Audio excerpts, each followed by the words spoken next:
ముఖేష్ అంబానీ, నీతు అంబానీ చిన్న కుమారుడు అనంత్ అంబానీ వివాహము, ఆ వేడుక అవన్నీ బ్రహ్మాండంగా మీడియాలో భారతదేశమే కాకుండా ప్రపంచమంతా చూస్తూ ఉంది. ప్రపంచ స్థాయి ప్రముఖులు, ప్రసిద్ధ నటులు, అధినేతలు, స్వాములు, ఇంకొకరేముంది, అందరూ కూడా అక్కడికి ప్రత్యక్షమయ్యారు. బాలీవుడ్, టాలీవుడ్, కోలీవుడ్ ఇలా అంటాం కాదు, కానీ తమిళ, తెలుగు, మలయాళ, కన్నడ అన్ని పరిశ్రమలకు చెందిన వాళ్ళు అక్కడ ప్రత్యక్షమయ్యారు. అమితాబ్ బచ్చన్ దగ్గర నుంచి అందరూ అక్కడికి వెళ్ళారు. రజనీకాంత్, పవన్ కళ్యాణ్ అంటే ఏదో దీక్షలో ఉన్నాను, కానీ రజనీకాంత్, అనిల్ కపూర్, ఒకరేముందండి అక్కడ షారూక్ ఖాన్, సల్మాన్ ఖాన్, అక్కడ స్టెప్స్ అయిన తారలు ఎవరు లేరు. వాళ్ళందరూ వెళ్ళటము, వాళ్ళ ఫోటోగ్రాఫింగ్, వాళ్ళ కోసం అభిమానులు, సెల్ఫీలు, ఇదంతా ఒక పెద్ద మామూలు సామాన్యులు కాదు కదా, ఒక మోస్తరు మనుషుల ఊహకు కూడా అందని స్థాయిలో ఇదంతా జరిగింది. దీనికి ఎన్ని వందల కోట్లు ఖర్చు అయింది, లేకపోతే ఇంత అవసరమా పెళ్ళిళ్ళు, ఇలాంటి చర్చ అర్థం లేదు. ఎందుకంటే డబ్బు సమృద్ధిగా ఉన్నటువంటి చోట, అలాగే అదొక వరవడిగా ఉన్న చోట ఇట్లాంటివి జరుగుతుంటాయి. దీని మీద వ్యాఖ్యానాలు ఎందుకు అని, అది వాళ్ళ సొంత వ్యవహారం కదా అని కొంతమంది అంటారు. ఇలాంటివి ఎలా జరుగుతాయని కొంతమంది అంటారు. వాటన్నిటికంటే కూడా భారతదేశంలో జరిగే చర్చ కాదు, అమెరికాలో, ప్రపంచంలో కూడా ప్రసిద్ధమైన టైమ్ మ్యాగజైన్ దీని మీద స్టోరీ ఇస్తూ ఒక మాట చెప్పింది. భారతదేశంలో ఇవన్నీ చెయ్యటం అన్నది వాళ్ళ వెల్త్, స్టేటస్, సోషల్ క్యాపిటల్ ఈ పదం గుర్తుపెట్టుకోవాలి. క్యాపిటల్ ఫైనాన్స్ క్యాపిటల్ కాదు, సోషల్ క్యాపిటల్. మాకింత సోషల్ క్యాపిటల్ ఉంది, మాకింత సంపద ఉంది, మాకింత స్టేటస్, మా హోదా ఇంత ఉంది అన్నది చూపించడం అన్నది భారతదేశంలో ఇదొక అవసరంలాగా, ఒక అలవాటుగాను, ఒక పరిపాటిగాను మారిందని టైం వ్యాఖ్యానించింది. చాలా వివరాలు టైం ఇచ్చింది. భారతదేశంలో ఆర్థిక అంతరాలు చాలా ఎక్కువగా ఉన్నప్పుడు 1% మహా కోటీశ్వరులు 40% సంపద కలిగి ఉన్నారని 2023 ఆక్స్ఫామ్ నివేదికలో పేర్కొన్న విషయాన్ని కూడా టైం చెప్తోంది ఇక్కడ. కాబట్టి 100 ప్రైవేట్ విమానాలు ఈ అతిథులను తీసుకురావడానికి, రాకపోకలకు వినియోగించారు. 100 ప్రైవేటు విమానాలు. ఇవి 100 కానీ అనేక సార్లు అనేక ట్రిప్స్ కూడా ఇవి. ఒక 6 నెలలుగా ఈ వేడుకలు అనేక దశలుగా జరుగుతూ వచ్చాయి. వీటన్నిటిని కూడా ఎన్ని పత్రికలు, అంతర్జాతీయ ప్రపంచ స్థాయి పత్రికలు ఎన్ని కథనాలు ఇచ్చాయో లెక్కలేదు. భారతదేశంలో వివాహాలంటేనే దాదాపు 75,000 కోట్ల రూపాయలు వీటి కోసం ఈ ఉన్నత వర్గాలు ఖర్చు పెడుతుంటాయని కూడా టైం ఒక లెక్క ఇచ్చింది. ఎంత అంటే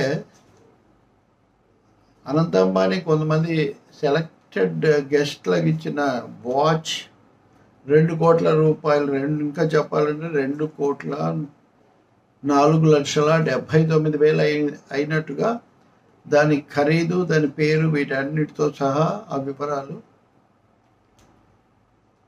మీడియా ఇచ్చింది. దశల వారీగా ఆ మొదట్లో ఎంగేజ్మెంట్ దగ్గర నుంచి ఇప్పటి వరకు ఎన్ని ఈవెంట్స్ జరిగాయో, ఒక్కొక్క దానికి ఎంత విలాసవంతంగా, ఎంత వైభోగంగా జరిగిందో మామూలుగా చెప్పడానికి భాష చాలదు. ఎంత చెప్పినా ఆ దర్జాలు అవన్నీ కూడా అందేవి కూడా కాదు. కానీ వాళ్ళకు ఉంది, వాళ్ళు పెట్టుకుంటారు, మీకేంటి అని కూడా కొంతమంది అంటారు.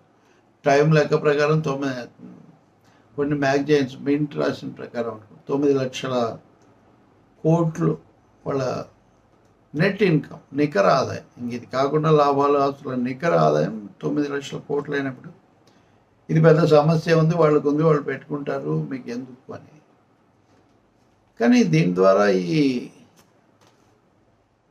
ఇక్కడ ఇంతమంది వెళ్ళటం కూడా వాళ్ళకి పరిచయాలు, స్నేహాలు ఉండి వెళ్ళటం ఒకటైతే, వాళ్ళు అక్కడికి రావటం, వాళ్ళను ఆహ్వానించటం దగ్గర నుంచి వీడుకోవడం వరకు కూడా చాలా మర్యాదలు, ఏది పద్ధతి తప్పకుండా పాటించటం కూడా మనం గమనిస్తాం. కాకపోతే ఒకటి, సరే ఇవన్నీ చేస్తే దీన్ని మధ్యతరగతితో పోల్చి, లేకపోతే ఇతర అంశాలతో పోల్చి అనేక కథనాలు ఇచ్చారు. ఇంకా అదే ఆర్థిక అసమానతలు ఉన్నటువంటి వ్యవస్థలో చాలా ముఖ్యం, అది చాలా సాధారణం.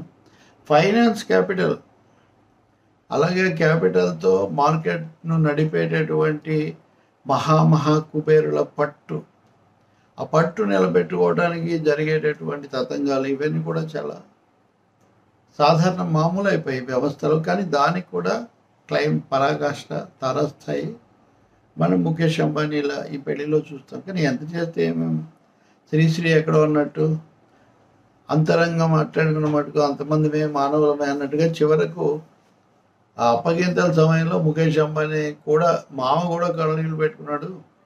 తల్లిదండ్రులే కాకుండా అనంత్ అంబానీ రాధికా మర్చెంట్ అప్పగింతలు జరుగుతున్నప్పుడు అన్నారు. కాబట్టి అది మనుషులుగా అల్టిమేట్గా జరిగేది.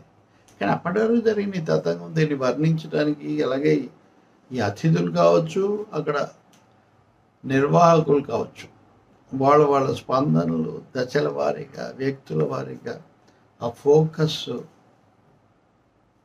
అది మాటలకు అందేది కాదు. అది మారుతున్న భారతదేశ ముఖ చిత్రం, corporate culture, corporate India culture అది మనకు ఇందులో చాలా కనిపిస్తుంది. పెళ్ళి యువజంట అందరూ వెళ్ళి ఆశీర్వదించడం, ఉదాహరణకు చంద్రబాబు నాయుడు, పవన్ కళ్యాణ్ వీళ్ళు వెళ్ళారు. అనేక రాష్ట్రాల మా షిండే సహజంగా వస్తారు కదా, చాలామంది ముఖ్యమంత్రులు, మమతా బెనర్జీ వెళ్ళారు, చాలామంది ముఖ్యమంత్రులు వెళ్ళారు. అయితే టైం అది కూడా రాస్తుంది. ఎందుకు ప్రత్యేకత అంటే భారత ప్రధాని నరేంద్ర మోదీకి ముఖేష్ అంబానీ చాలా సన్నిహితుడు కావటం కూడా దీని మీద ప్రత్యేకమైన ఫోకస్ ఉండడానికి ఒక కారణం. ఈ మధ్యనే గుజరాత్లో ముఖేష్ అంబానీ మోదీని విజనరీ అనేవన్నీ కూడా పొగిడి వచ్చారు అని గుర్తుపెట్టారు. ఇంతకుముందు కూడా అంబానీని, మోదీని, గాంధీని గుజరాత్ అందించింది అని కీర్తించింది కూడా ఈయనే.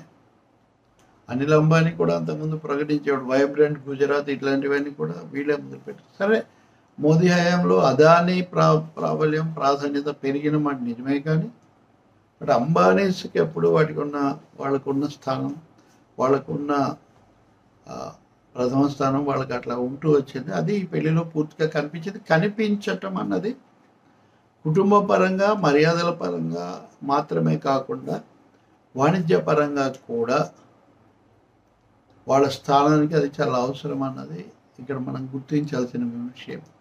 ఏదైనా పెళ్ళిళ్ళలో కేవలం అతిథులను తీసుకోవడానికి చేసి చివరకు ఒక 5 రోజుల పాటు ముంబైలో ట్రాఫిక్ మళ్లింపు దీనికోసం. సరే, ఎందుకు ట్రాఫిక్ వచ్చినా మళ్లించాల్సిన బాధ్యత, ఇబ్బందులు లేకుండా చూడాల్సిన బాధ్యత ట్రాఫిక్ పోలీసులకు ఉంటుంది. అందులో పొరపాటు లేదు. కానీ ఆ స్థాయిలో ఇది జరిగింది. వీటన్నిటితో నరేంద్ర మోదీ మొదట్లో ఆయన వెళ్ళలేకపోయారు. కానీ ఆయన ఆశీర్వాద్ అంటే ఆఖరి ఘట్టంలో ఆశీర్వాద్కు మటుకు హాజరై ఆశీర్వదించారు. ఇది కథ, అంబానీల అద్భుత అనూహ్య వివాహ గాథ.